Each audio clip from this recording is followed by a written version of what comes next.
La radiación cámbrica, explosión de biodiversidad o de fosilización. Un ensayo de Eladio Liñán y José Antonio Gámez Vintanet.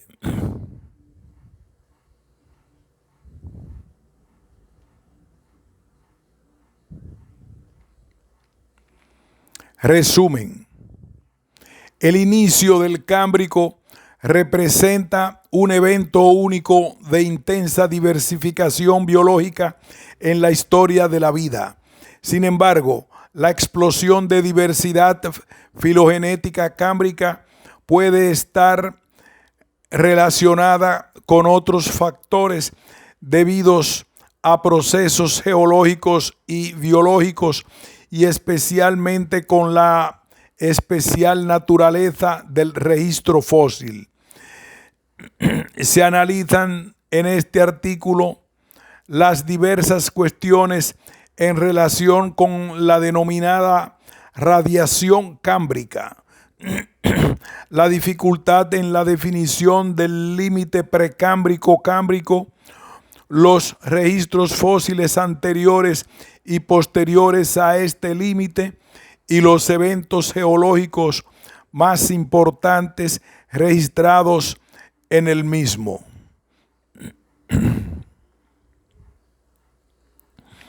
Introducción.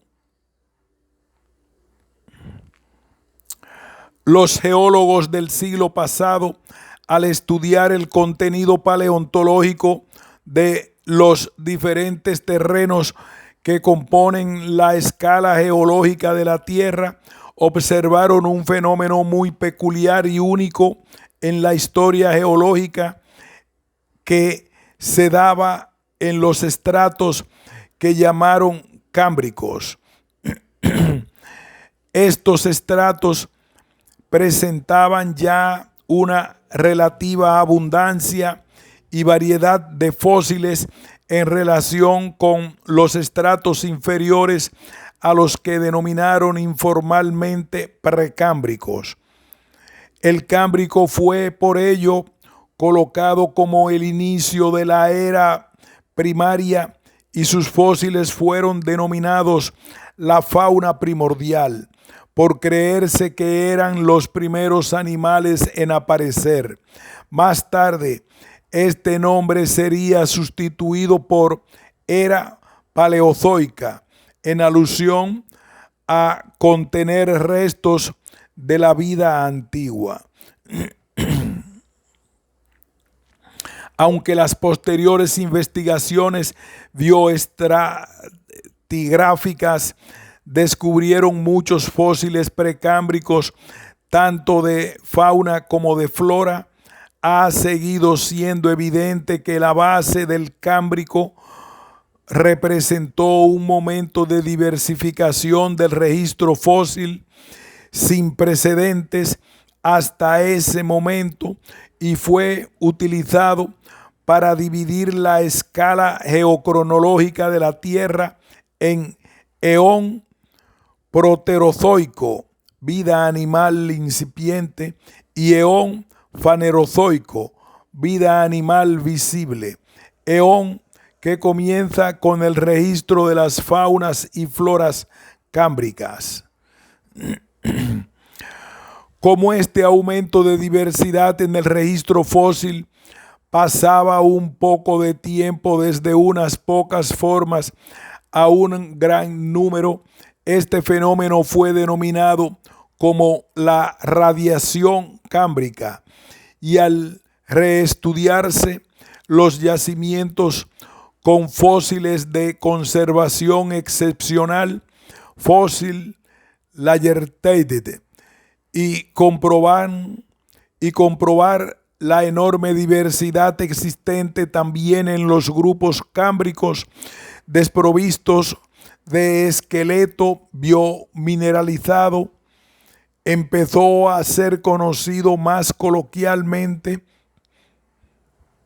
en el mundo anglosajón como la explosión cámbrica de la vida. Sin embargo, conviene matizar que sería más propio hablar de la explosión cámbrica del registro fósil, que es lo que aparentemente se observa, que de la vida.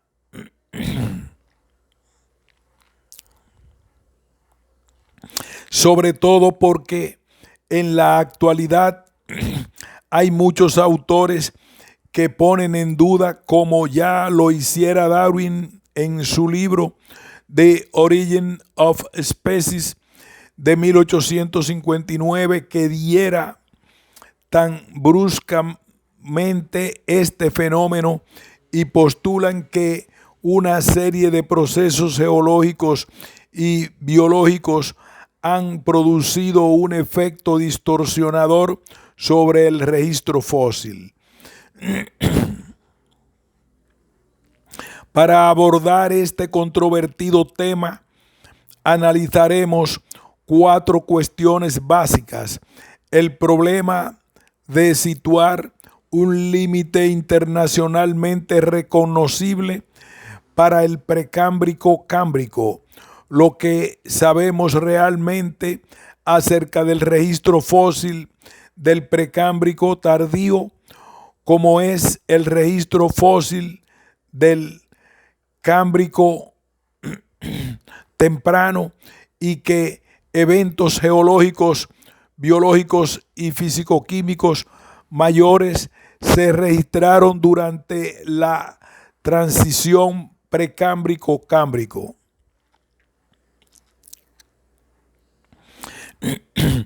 El límite precámbrico-cámbrico, el caso de España. En el pasado fueron muchos los hitos propuestos para situar el límite entre el precámbrico y el cámbrico. Clásicamente, el primer criterio propuesto fue la aparición de trilobites, que estaba a veces acompañada por arqueociatos. Pronto se vio que la aparición de trilobites era muy diacrónica en las diferentes secciones, a veces con una diacronía de un piso, y que equivale a unos 5 millones de años. Pues la ecología, la facies y el método de muestreo condicionaban su registro geológico.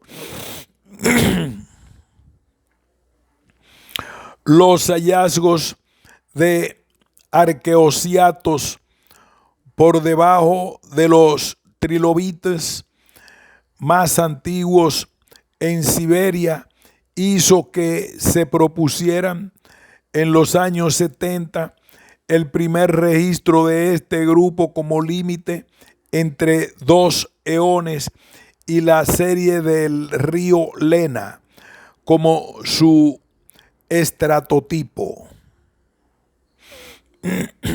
Sin embargo, los arqueociatos, al ser característicos de facies arrecifales y carbonatadas, eran todavía más difíciles de emplear como límite intercontinental, puesto que las series de tránsito se daban mayoritariamente en facies siliciclásticas, y eran frecuentes las localidades donde su primer registro se localizaba mucho después del de los primeros trilobites. En los años 80 se propuso como límite el registro de las primeras pistas fósiles de trilobites, correspondientes a los iconogéneros Cruciana y Rusophycus, pero la aparición por debajo de ellas de un registro de microfósiles correspondientes a moluscos conchíferos como anabarítidos, iolítidos y otros de asignación biológica problemática, hizo proponer a estos como grupo para determinar el límite precámbrico-cámbrico.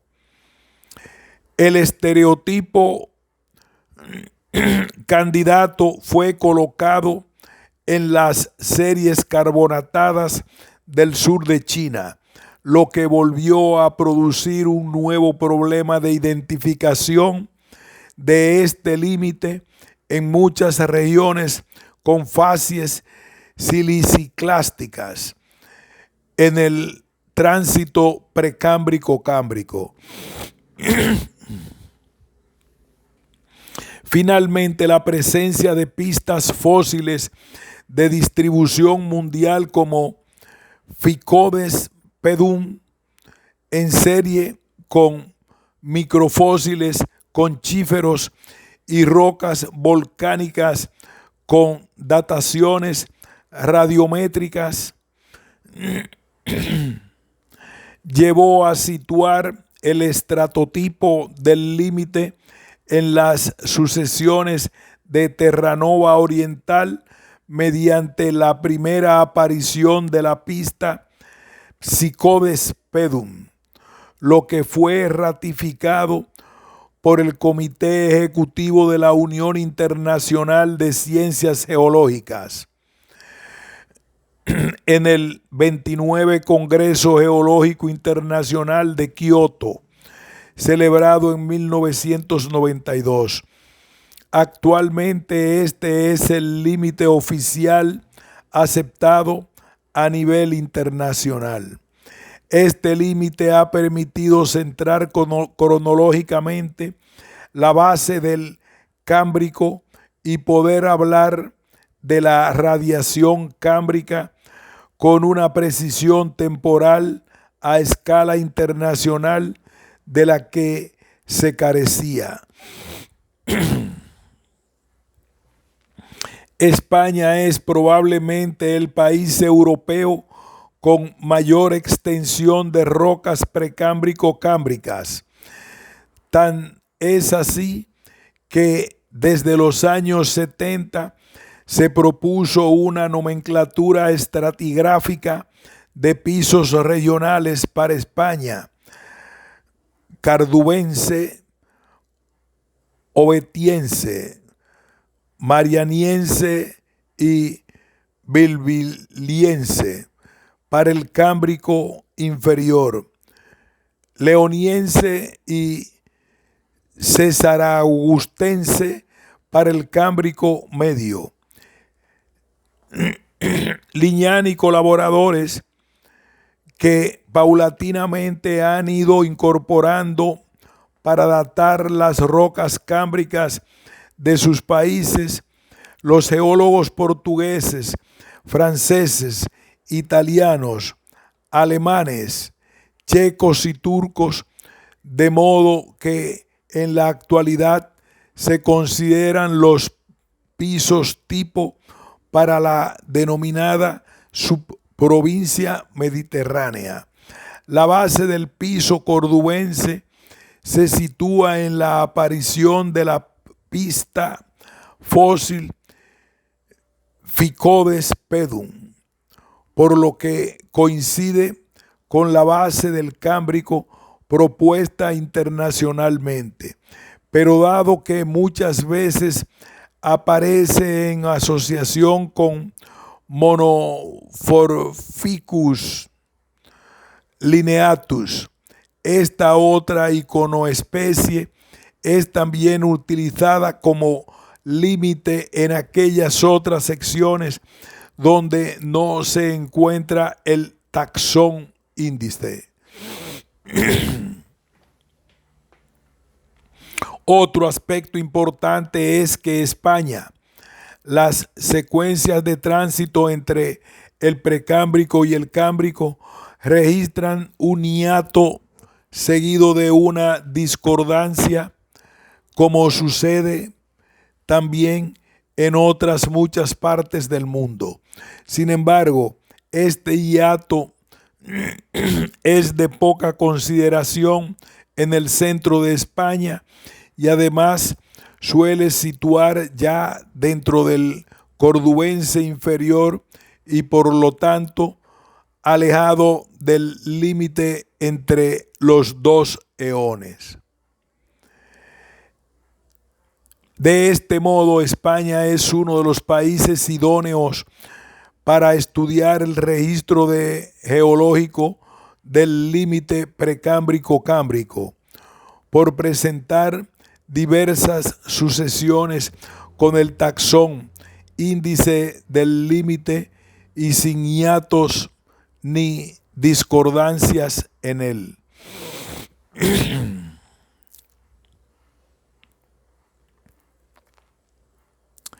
El registro fósil del precámbrico tardío, el caso de España.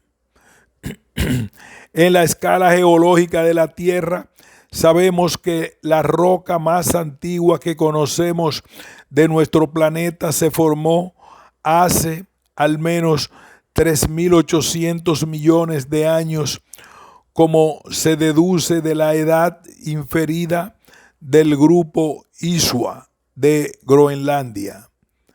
Aunque existen datos recientes en circones procedentes de rocas del este de Australia, datados de 4.100 millones de años, dado que se conocen rocas lunares y meteoritos de una edad de 4.500 millones de años, la duración del precámbrico se estima en algo menos de 4.000 millones de años. La división cronológica del precámbrico ha sido abordada en la década actual, distinguiéndose dos eones: arcaico, 4.500 años, y 2.500 millones de años, donde se registran esporádicamente los primeros fósiles, y proteozoico, 2.500 millones de años y 543 millones de años, con un registro paleontológico algo más continuado y diverso. Este último eón ha sido dividido en tres eras, paleonto-proteozoica y mesoproterozoica y neoproterozoica. En un sentido más estricto, algunos autores prefieren restringir el eón arcaico al tiempo de las rocas más antiguas conocidas en la corteza terrestre, desde los 4.100 millones de años, y llamar al resto del tiempo hasta los 4.500 millones de años, no conocido en la corteza terrestre, pero deducido indirectamente de las rocas lunares o meteoritos. Eón jadeico, 4.500 a 4.100 millones de años aproximadamente, como en la figura que se presenta, una escala temporal del precámbrico con los hitos evolutivos más importantes deducidos del registro fósil. Para nuestros propósitos, nos centraremos en el registro fósil del neoproterozoico superior. Este periodo puede venir marcado por la aparición, radiación y rápida extinción de la fauna de Ediacara, una biota diversificada que para Scheilachert representa un reino prontamente abortado. El reino Vendobionta, que crecería por subdivisión a partir de una unidad construccional básica y que para otros autores, véase síntesis en Gehling, serían los antecesores de diversos filos del reino animal como los celentéreos, los equinodermos, los artrópodos y los anélidos, con todo aún aceptando que parte de la fauna de Ediacara fueron artrópodos, celentéreos y los primeros fósiles y proterozoico, 2500 a 543 millones de años, con un registro paleontológico algo más continuado y diverso. Este último eón ha sido dividido en tres eras: paleoproterozoica y mesoproterozoica y neoproterozoica. En un sentido más estricto, algunos autores prefieren restringir el eón arcaico al tiempo de las rocas más antiguas conocidas en la corteza terrestre, desde los 4100 millones de años, y llamar al resto del tiempo hasta los 4500 millones de años, no conocido en la corteza terrestre, pero deducido indirectamente de las rocas lunares o meteoritos. Eón edeico, 4500 millones de años a 4100 millones de años aproximadamente, como se presenta en una escala temporal del Precámbrico, con los hitos evolutivos más importantes deducidos del registro fósil. Para nuestros propósitos, nos centraremos en el registro fósil del Neoproterozoico superior. Este período viene marcado por la aparición, radiación y rápida extinción de la fauna de Ediacara, una biota diversificada que para Scheilachert representa un reino prontamente abortado, el reino Vendobionta, que crecería por subdivisión a partir de una unidad construccional básica y que para otros autores serían los antecesores de diversos filos del reino animal como los celentéreos, los equinodermos, los artrópodos y los anélidos, con todo aún aceptado que parte de la fauna de Ediacara fueran artrópodos, celentéreos y equinodermos muy primitivos y sin esqueleto. Todas estas formas se debieron extinguir, pues no se conoce correspondiente alguno en las faunas del Cámbrico, con las que no existen formas de enlace. Por ello, algunos autores han argumentado que la fauna de Ediacara representó la primera extinción en masa de la historia de los animales.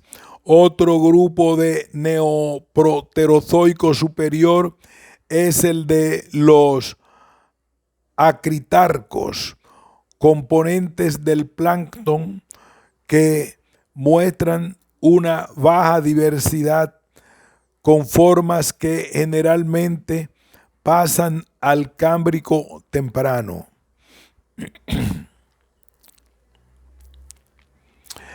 Las algas presentan una gran proliferación en cuanto al número de individuos durante el neoproterozoico superior, pero no en cuanto a diversidad, pasando prácticamente todas ellas a la base del Cámbrico.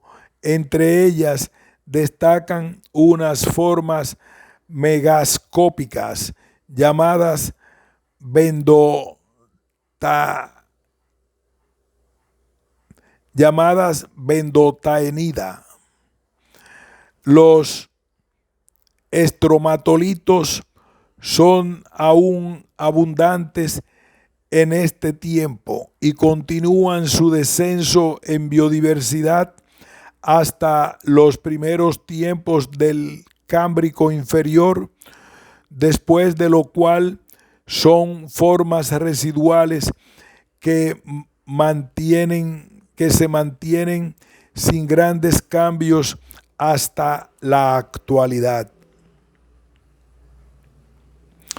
Los diplobásticos hacen su aparición por medio de delicadas esponjas encontradas en China, pero también se encuentran en España, donde se han citado restos de las calizas precámbricas del esquisto gaubáquico. El proceso de esqueletización mineral parece también al final del neoproterozoico en algunos fósiles relacionados con algas calcáreas y que se denominan genéricamente calcimicrobios, pero también en el enigmático fósil Cloudina, formado por un crecimiento de conos excéntricos encajados e interconectados entre sí y que se han relacionado con los celentéreos. Curiosamente, en ocasiones este esqueleto aparece honrado. Curiosamente, en ocasiones este esqueleto aparece horadado por predadores, lo que ha sugerido que la rápida aparición de un esqueleto en otros muchos grupos pudo verse al final del Precámbrico. Por último, las pistas fósiles del final del neoproterozoico son formas de relieve completo, endógenas, de pequeño tamaño y escaso alcance en la vertical, que se sitúan cerca de las interfaces agua-sedimento y constituyen madrigueras de alimentación fodonichina, rellenas en ocasiones por pellet. La mitad de estas pistas fósiles que no pasan al Cámbrico pueden ser utilizadas como fósiles índice del Precámbrico. En el caso de España, la mejor sección estratigráfica conocida se encuentra en el corte del río Uso, Gámez, Vintanet y Liñán, donde tenemos representados todos los grupos fósiles del Precámbrico, salvo la fauna de Ediacara, cuya ausencia, si finalmente se confirma, puede ser debida a causas ecológicas. El registro fósil del Cámbrico temprano. El primer cambio que se registra en el estrato, en los estratos cámbricos es el modelo de bioturbación del sustrato marino, con la aparición de pistas fósiles de semirrelieve producidas por organismos con apéndices, artrópodos, que rascan sobre la capa orgánica depositada en el fondo para alimentarse. Ello está acompañado por la aparición de grupos con capacidad para mezclar un espesor considerable del sustrato. Todo ello hará que se reduzcan los espesores de los densos tapices algales que caracterizaban los fondos marinos del Precámbrico y tenga lugar una circulación intersticial entre el sedimento del fondo y la superficie del agua, con una mayor oxigenación del medio bentónico.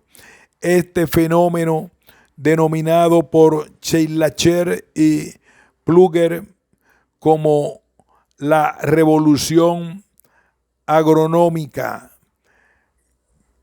cambiará la naturaleza de los ecosistemas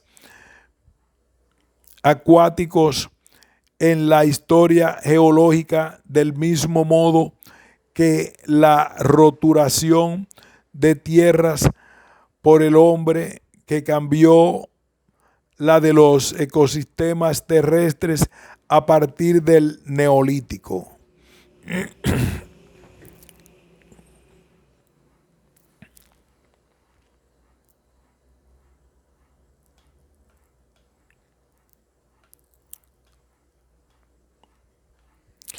El innovador modelo cámbrico de bioturbación incluye madrigueras sinusoidales de gran tamaño o largamente ramificadas, tubos verticalizados simples o en forma de U, arañazos sobre la interfase agua-sedimento, pistas de reptar en semirrelieve y pistas de migración vertical para impedir los enterramientos y desenterramientos.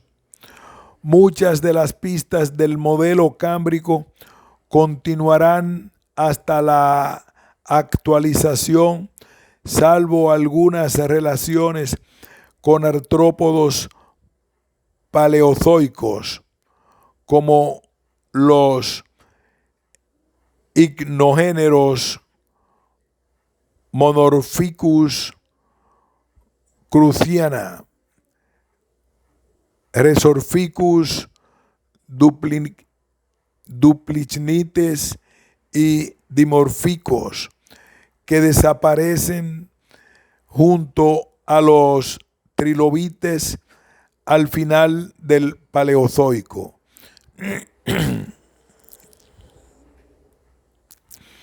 El segundo cambio lo registra la aparición de pequeños fósiles con concha, small shelly fossils,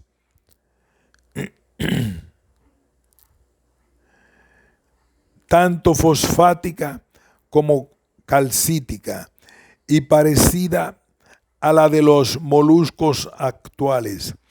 El comienzo de la biomineralización será seguida casi inmediatamente ya en el piso ovetiense por otros grupos con los braquiópodos, los arqueociatos, los equinodermos y los artrópodos trilobites, que se encontrarán desde entonces con cierta frecuencia en los estratos cámbricos favorecidos por el esqueleto calcítico.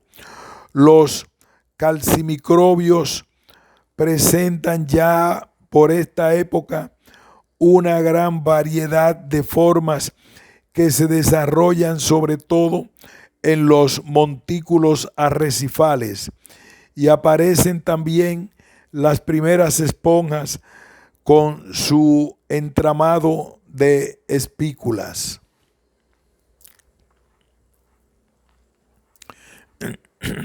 En 1909, Walcott encuentra junto a las formas convencionales de esqueleto mineralizado otras de cuerpo blando en estratos pertenecientes al Cámbrico medio de la Columbia Británica, Canadá. En 1909, Walcott encuentra junto a las formas convencionales de esqueleto mineralizado otras de cuerpo blando en estratos pertenecientes al Cámbrico medio de la Columbia Británica, Canadá. Esta biota sería pronto conocida como la fauna de Burgess Shale, en alusión a la pizarra de Burgess, una unidad litoestratigráfica dentro de la formación Stephen, donde se encuentran los fósiles. Posteriormente, este tipo de biota ha sido encontrada tanto en el Cámbrico medio como en el Cámbrico inferior de otras partes del mundo, y recientemente también en España, por lo que se supone que la biota de tipos Burgess Shale caracterizó al Cámbrico desde sus primeros tiempos. La familia de Burgess Shale ha sido reestudiada por numerosos autores como Willington Conway, Morris Briggs, Simonetta y Rigby. Un creciente trabajo de síntesis es el de Briggs y colaboradores. Está compuesta por numerosos organismos de cuerpo blando que incluyen cianobacterias, clorofitas, redofitas, poríferos, enidarios, cetéoforos, pariópulo, anélidos, artrópodos, onicóforos, cordados y otros grupos de difícil asignación biológica. A estos hay que añadir otros de esqueleto biomineralizado como branquiópodos, artrópodos, trilobites, hoyolitos, equinodermos y hemicordados. En total, unos 15 filos actuales y un número no determinado de otros desconocidos en la biosfera actual y de difícil espículas. Aquí hacemos una pausa. Continuaremos con el próximo título, la revolución agronómica.